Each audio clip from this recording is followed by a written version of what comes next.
The night sky above the Cascade Mountain Observatory blazed with more stars than usual, a phenomenon that Damien Cross attributed to the unusually clear atmospheric conditions and the new telescope calibration he had completed just that afternoon. He sat alone in the observation dome, his weathered journal open beside a steaming cup of coffee, documenting the migration patterns of the rare snow leopards he had been tracking for the past 3 years. At 32 years old, Damien had chosen isolation over the chaos of city life, finding peace in the silent company of mountains and creatures that asked nothing of him except respect and distance. The sudden appearance of light was not gradual like a sunrise or meteor. It was instantaneous and blinding, transforming the entire dome into a capsule of pure white radiance that forced Damien to shield his eyes with both hands. The temperature dropped 20 degrees in seconds, his breath becoming visible clouds, and the sophisticated equipment around him sparked and flickered as if protesting an invisible electromagnetic assault. When the light finally dimmed to a tolerable glow, Damien lowered his hands slowly, his heart hammering against his ribs with a primal fear that his rational mind could not immediately categorize or dismiss. Floating 3 feet above the observatory floor was a being that defied every principle of biology and physics he had ever studied. She was small, impossibly small, standing no more than 4 feet tall, even as she descended gracefully to the ground with movements that suggested complete mastery over gravity itself. Her skin shimmered with an iridescent quality that shifted between pearl white and soft lavender, depending on how the remaining light caught her form. Large eyes dominated her delicate face, eyes that glowed with an inner luminescence like twin moons, colored in shades of deep violet that seemed to see straight through his shock and confusion into something deeper. She wore what appeared to be living armor, organic plates that moved with her breathing, colored in midnight blue and silver, with intricate patterns that pulsed gently like a heartbeat. 2 crystalline structures extended from her temples, not quite horns, but elegant sweeping crescents that caught and refracted light into rainbow patterns across the dome walls. Her hair, if it could be called that, was a flowing mass of fiber-optic strands that cascaded down her back, each strand glowing faintly with its own internal light, creating an effect that was both beautiful and deeply alien. Damien found his voice after several false starts, the sound coming out rough and uncertain. "What are you?" The being tilted her head in a gesture that was almost human, and when she spoke, her voice emerged directly inside his mind rather than through the air, a sensation that was intimate and startling in equal measure. "I am Nexa of the Luminary Sovereign Court, 3rd Princess of the Star Throne, and I come before you with a request that may determine the survival of my entire civilization." The formal introduction hung in the air between them, and Damien noticed that despite her regal bearing and impressive titles, there was something desperate in those glowing violet eyes, a vulnerability that reminded him oddly of the injured animals he sometimes rescued from the mountain wilderness. He gestured weakly to a chair, then realized the absurdity of offering furniture to a being who had just appeared in a column of light. Nexa seemed to understand his gesture anyway and moved to the chair, settling into it with surprising ease despite the obvious size difference. She folded her small hands in her lap, the living armor making soft chiming sounds as it adjusted to her new position. "My people have faced extinction before, but never like this. A biological plague has swept through the Luminary Empire, attacking our genetic code at the most fundamental level. Our scientists have tried everything, but the degradation continues. We are dying, Damien Cross." The use of his name without introduction sent another chill through him. "How do you know who I am?" "Your species broadcasts its presence across multiple spectrums, most without even realizing it. Your individual genetic signature is particularly strong, resonant in ways that our sensors detected from 3 star systems away. You are compatible, Damien. compatible in a way that only occurs once in a billion specimens. Your DNA structure contains sequences that could stabilize the luminary genetic collapse, but only through a very specific process. Damien leaned back against his desk, his mind racing through the implications. You want genetic samples, medical trials. I understand the scientific method, and if I can help save a species, then obviously I would consider it. Nexa's expression shifted to something that might have been sadness or perhaps regret. It is not so simple. The luminary biological system cannot process genetic material through conventional scientific methods. Our bodies require what your ancient texts might call a sacred union, a bonding ritual that connects two beings at the cellular level. In your terms, it would be called marriage. The word hung between them like a physical presence.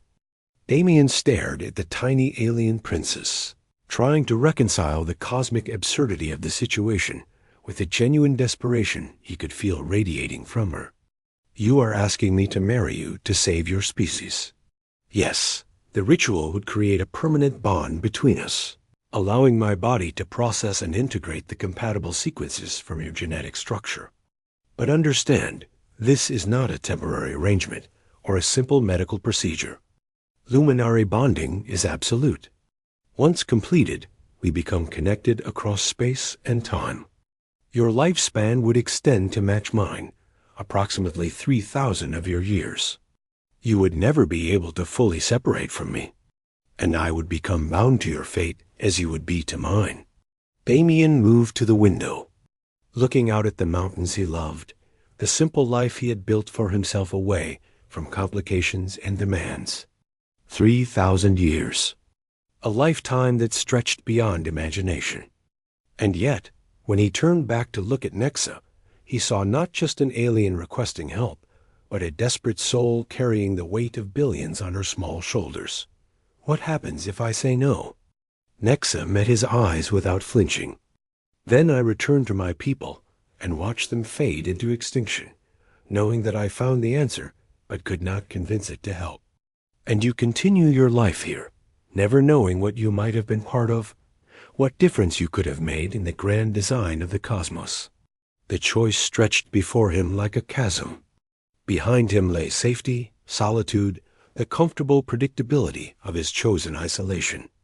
Ahead lay uncertainty, responsibility, and a connection to something far greater and more terrifying than he had ever imagined.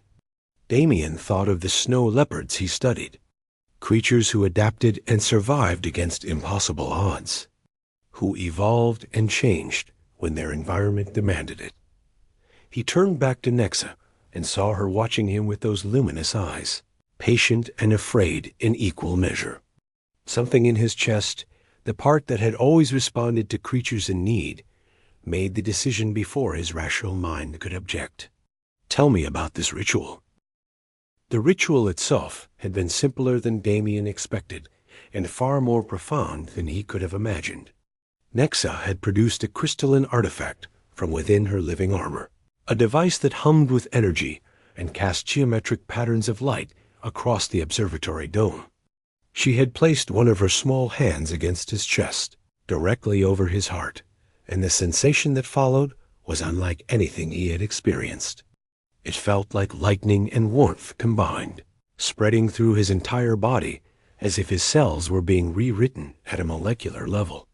The process lasted only minutes, but when it ended, Damien could feel her presence in the back of his mind like a second heartbeat, steady and constant. The immediate physical changes were subtle but undeniable. His vision sharpened, colors became more vivid, and he could suddenly perceive wavelengths of light that had been invisible before. When he looked at Nexa, he saw not just her physical form, but something deeper, an aura of energy that pulsed in rhythm with his own. She had explained that this was the bonding taking hold, the connection that would deepen over time until their life forces became permanently intertwined. What Nexa had not warned him about was the cultural adjustment period. The morning after the ritual, Damien woke to find his small mountain cabin transformed into something resembling an alien command center. Nexa had apparently spent the night hours rearranging his furniture according to luminary spatial harmony principles, which meant everything was now positioned at angles that made no sense to human geometry, but apparently promoted optimal energy flow. His coffee maker had been dismantled and reassembled into what she proudly called an improved design, though it now produced a beverage that tasted like liquid starlight and made his teeth tingle. "The human dwelling structure is inefficient," Nexa announced, hovering cross-legged 2 feet above his couch. Her fiber-optic hair spread around her like a glowing cape. "Your species wastes 37% of available living space through poor dimensional utilization. I have corrected this." Damien stared at his kitchen, where the refrigerator now somehow occupied the same space as the pantry through what Nexa casually referred to as basic spatial folding. "That's great, but I have no idea how to cook breakfast when my eggs exist in 2 places simultaneously." "You do not cook them. You simply reach into the overlap point and retrieve what you need. It is elementary quantum mechanics." She looked genuinely confused by his confusion, those large violet eyes blinking in a way that he was beginning to find oddly endearing despite his frustration. The next week brought a series of similar adjustments. Nexa discovered television and became obsessed with nature documentaries, particularly those featuring wolves and pack behavior. She would sit inches from the screen, her crystalline temple structures glowing brightly with excitement, making observations about human narration techniques and questioning why the documentaries never showed the animals' electromagnetic signatures. Damien tried to explain that humans could not see such things, which led to a 3-hour lecture on the limitations of unenhanced human sensory organs and her sincere offer to upgrade his eyes with luminary biotechnology. "Absolutely not," Damien said firmly, holding up both hands. "My eyes work fine. They operate at merely 14% efficiency," Nexa protested, floating closer. "I could improve your visual spectrum to include 17 additional color dimensions. You would be able to see the true beauty of reality. I like reality just fine in the 3 dimensions I already have. Thank you." She had tilted her head in that particular way that meant she was accessing the cultural database she had been compiling about humans. "This is what your species calls stubbornness. It is considered both a weakness and a strength, depending on context. In this context, call it a strength and let me keep my original eyeballs." Despite these clashes, something unexpected was developing between them. Damien found himself looking forward to their conversations, to the way Nexa would ask questions about Earth with genuine fascination, treating his knowledge of wildlife and conservation with the same respect she might show fellow scientists. She was brilliant in ways that made his head spin, capable of calculating complex astronomical equations in seconds, yet completely baffled by simple human customs, like knocking before entering a room or the concept of personal space. One evening, as they sat together watching the sunset from the observatory deck, Nexa suddenly shifted her form. The transformation was gradual and mesmerizing. Her small 4-foot frame expanded, growing until she stood at a height closer to his own 5'10". Her features became more defined, less ethereal, though she retained the iridescent skin and glowing eyes. The living armor adapted, flowing over her new proportions like liquid metal before solidifying into an elegant design that was both protective and beautiful. "This is my adult presentation form," she explained quietly, her mental voice carrying a note of vulnerability he had not heard before. "I had been maintaining my juvenile appearance because I thought it might seem less threatening to you. But the bonding ritual requires authenticity between partners. I should not hide what I truly am." Damien stared at her, taken aback not by the change itself, but by what it revealed. In this form, Nexa was stunning in a way that transcended human or alien aesthetics. The proportions were different, the features unfamiliar, but there was a grace and strength in her bearing that commanded attention.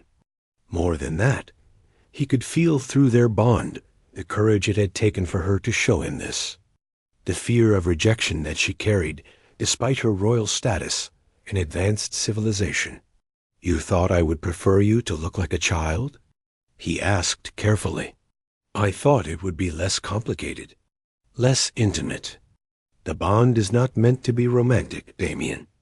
It is a biological necessity, a medical procedure elevated to ritual. I did not want to create expectations that I could not fulfill." He moved closer, drawn by an impulse he did not fully understand. Through their bond, he could feel her emotions now, a swirling mixture of duty, fear, hope, and something deeper that neither of them had words for yet. And now?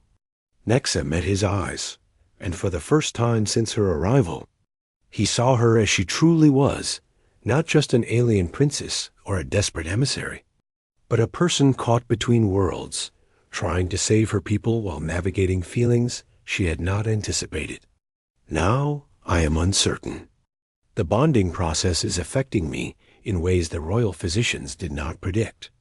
I find myself wanting your approval, seeking your presence, feeling distressed when you are troubled. These are not standard genetic integration symptoms." Before Damien could respond, the night sky erupted with light for the second time since Nexa's arrival. But this light was different, aggressive and sharp, and through their bond, he felt Nexa's immediate spike of alarm. 3 ships materialized in the atmosphere above the observatory. Sleek vessels that bore the insignia of the Luminary Royal Guard, their hulls gleaming with the same iridescent quality as Nexa's skin. A beam of light descended, and within it came 2 more Luminari, both in full military armor that made Nexa's living plates look decorative by comparison. They were taller than her adult form, radiating authority and barely concealed displeasure. The male spoke first, his mental voice crisp and formal.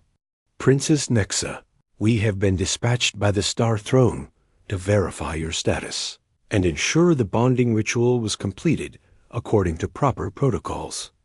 I am Commander Thorn, and this is Captain Lissa. We must conduct an examination of both you and your chosen human mate." Nexa straightened, and Damien felt her shift into what must have been her royal persona.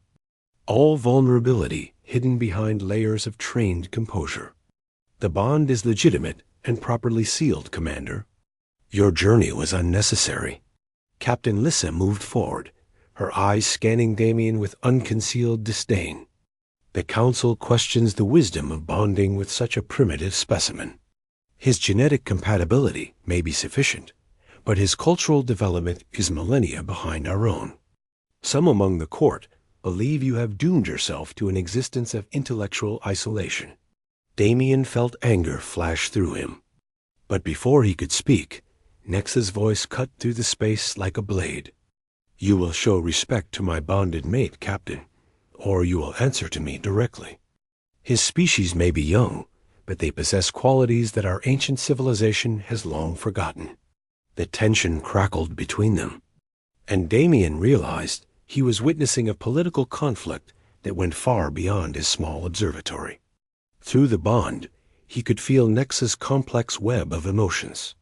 Loyalty to her people, warring with a fierce protective instinct toward him that surprised them both. Commander Thorn raised a hand, calling for calm. "We are not here to judge, Princess, merely to document and protect. However, you should know that not everyone in the Empire supports this union. There are factions who believe humanity should be kept at a distance, studied but not integrated. Your choice has created considerable political turbulence." As the 3 Luminari began discussing protocols and reports in rapid streams of thought speech that Damien could barely follow, he found himself looking at Nexa with new understanding. She had not just asked him to help save her species. She had risked her position, her reputation, and her future on a gamble that he, a isolated human conservationist, possessed something valuable enough to justify binding their lives together for 3,000 years.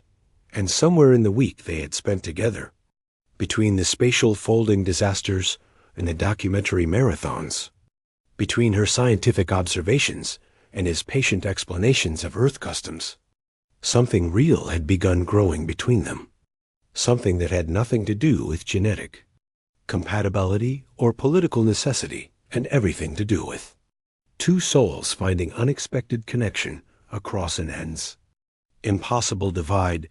The presence of the luminary royal guard transformed the quiet sanctuary of the mountain observatory into something resembling an intergalactic diplomatic incident. Commander Thorne and Captain Lissa had established what they called a temporary monitoring station, which involved projecting holographic interfaces throughout the cabin and conducting regular scans of both Damien and Nexa to track the bonding progression. The measurements showed that their cellular integration was proceeding faster than any recorded case in luminary history, a fact that seemed to trouble the guards more than it reassured them. Damien had tried to continue his normal routines, checking on the snow leopard populations through his remote cameras and maintaining his research logs. But it was impossible to focus when alien soldiers were analyzing his DNA every few hours and debating in rapid thought speech about whether his human, emotional responses were contaminating the sacred bond. Nexa spent most of her time in tense conversations with her guards, her royal composure firmly in place, though Damien could feel her frustration and growing protectiveness through their connection. On the fourth day after the guard's arrival, everything changed. Damien woke before dawn to a sensation he had never experienced. A burning cold feeling that spread through his chest and made his bonded connection to Nexa scream with warning. He stumbled from his bedroom to find the main room filled with crimson emergency lighting projected from the luminary technology. Nexa stood at the center in her full adult form, her living armor expanded into combat configuration, crystalline blades extending from her forearms. Commander Thorne and Captain Lissa flanked her, their own weapons activated and humming with lethal energy. "What is happening?" Damien demanded, his heart racing. Nexa turned to him, and he saw fear in her luminous eyes for the first time. "They found us. The Krovax Dominion has tracked my energy signature to Earth. They are the ones who created the plague that is killing my people. Damien, they want the Luminary Empire weak and dependent, ready for conquest. If they discover that we have found a genetic solution through our bond, they will do everything in their power to destroy it and eliminate you before the knowledge can spread." Before he could process this revelation, the sky outside erupted with violent light. Ships materialized in the atmosphere, but these were nothing like the elegant luminary vessels. They were angular and predatory, black metal surfaces covered in glowing red circuitry that pulsed like exposed veins. There were dozens of them, surrounding the mountain in a formation that spoke of military precision and overwhelming force. Captain Lissa's voice cut through the chaos, sharp and commanding. "Princess, we need to evacuate you immediately. Our ship can break through their blockade if we leave now. The human is expendable in this scenario." "No." Nexa's mental voice rang with absolute authority. "Damien comes with us, or I stay and fight here. Those are the only options, Captain." Damien felt something shift in that moment, a clarity that cut through his fear and confusion. He moved to Nexa's side, and when he took her hand, the bond between them flared with such intensity that the luminary guards actually stepped back. Through that connection, he felt everything she felt. The love for her people, the desperation to save them, the terror of losing him, and beneath it all, something new and precious that had grown between them over these impossible weeks. "Tell me how to help," he said simply. What happened next would later be recounted in both luminary archives and human history books, though each culture would interpret the events through their own lens.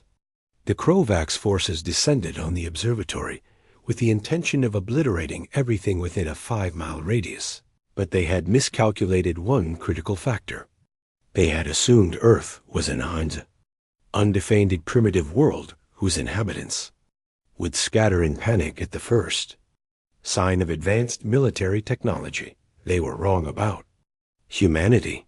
The first response came from the military installations that had been tracking the unusual energy signatures around the Cascade Mountains for the past 2 weeks. Fighter jets scrambled from 3 nearby air bases, moving to intercept the alien vessels with a speed and aggression that clearly surprised the Krovax commanders. The human pilots could not match the alien technology, but they could buy time. And they did so with a fierce determination that made Commander Thorn reassess his dismissive opinions about primitive species. The second response came from an unexpected source. Damien's conservation work had made him known to the indigenous communities in the surrounding mountains, people who had learned to trust him over the years. When the alien ships appeared, these communities did not flee. Instead, they emerged from the forests and valleys, thousands of them, surrounding the base of the mountain in a human shield that was both tactically meaningless and symbolically overwhelming.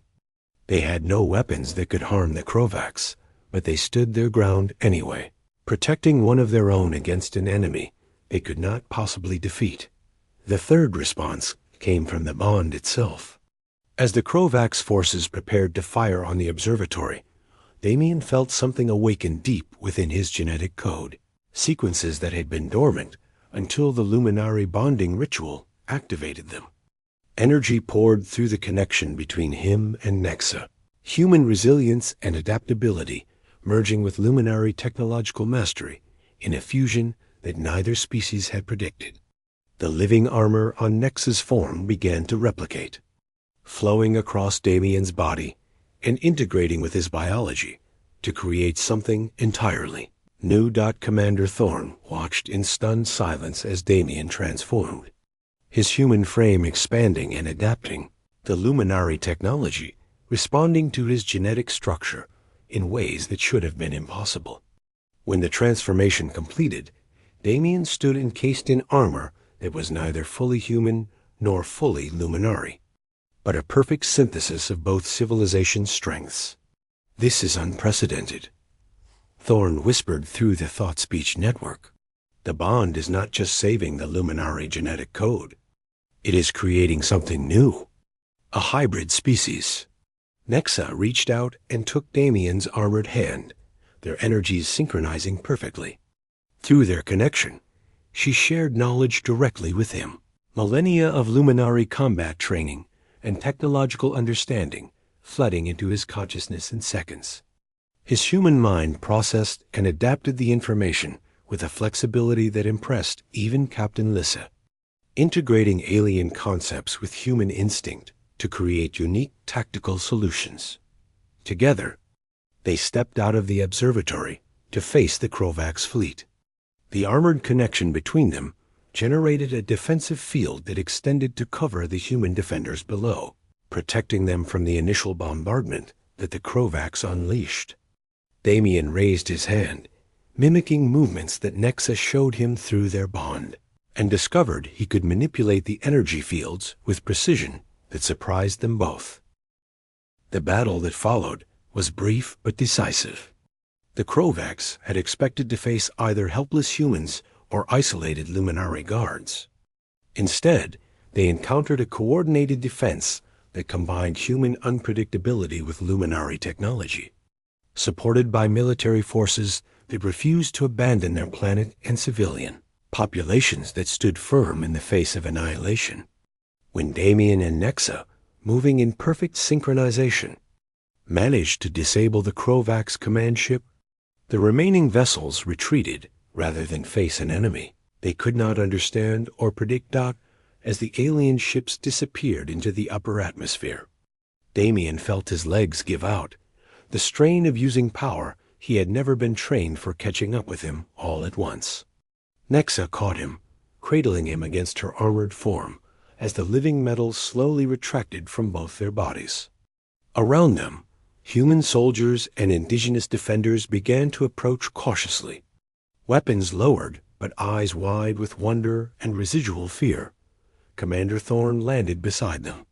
His expression transformed from disdain to something approaching respect. "I need to report this to the Star Throne immediately. The implications are staggering.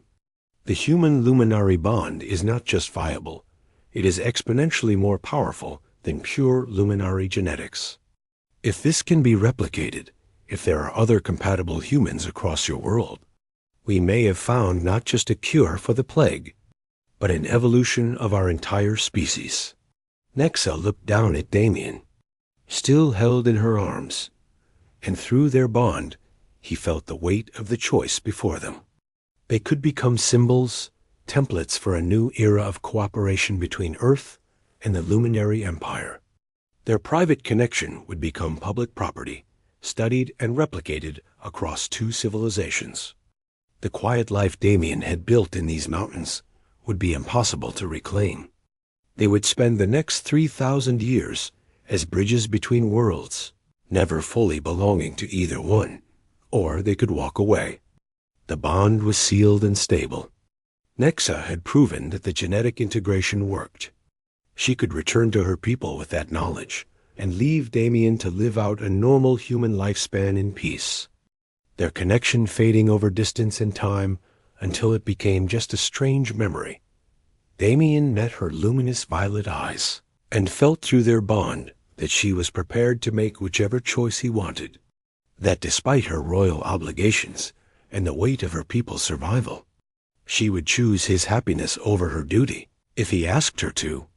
He thought about the snow leopards he had dedicated his life to protecting, creatures who survived by adapting to impossible environments, who evolved not through isolation, but through the courage to change when circumstances demanded it. He thought about the humans who had stood at the base of this mountain, ready to face alien warships with nothing but determination and loyalty. He thought about Nexa, who had crossed the stars on a desperate gamble and found not just genetic compatibility, but something far more precious. "We stay together," he said aloud, his voice steady despite his exhaustion. "We face whatever comes next as partners. If our bond can help save the Luminare and bring our species together, then that is what we do.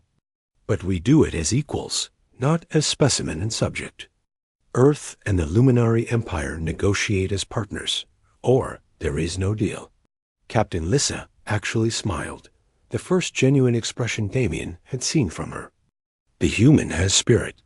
Perhaps the princess chose more wisely than we credited." Over the following months, as diplomatic channels opened between Earth and the Luminary Empire, as scientists from both civilizations studied the unprecedented human-luminary hybrid bond, and as other compatible pairs began the careful process of forming similar connections, Damien and Nexa remained at the center of it all. They became ambassadors, teachers, and most importantly, living proof that the vast distances between stars were nothing compared to the connections that could form between souls willing to bridge them. The observatory became a symbol of interspecies cooperation, expanded into a research facility where human and luminary scientists worked side by side. The snow leopards Damien had spent years protecting became subjects of fascination for luminary biologists, who saw in their adaptation and survival instincts echoes of the same qualities that had made the human-luminary bond so successful.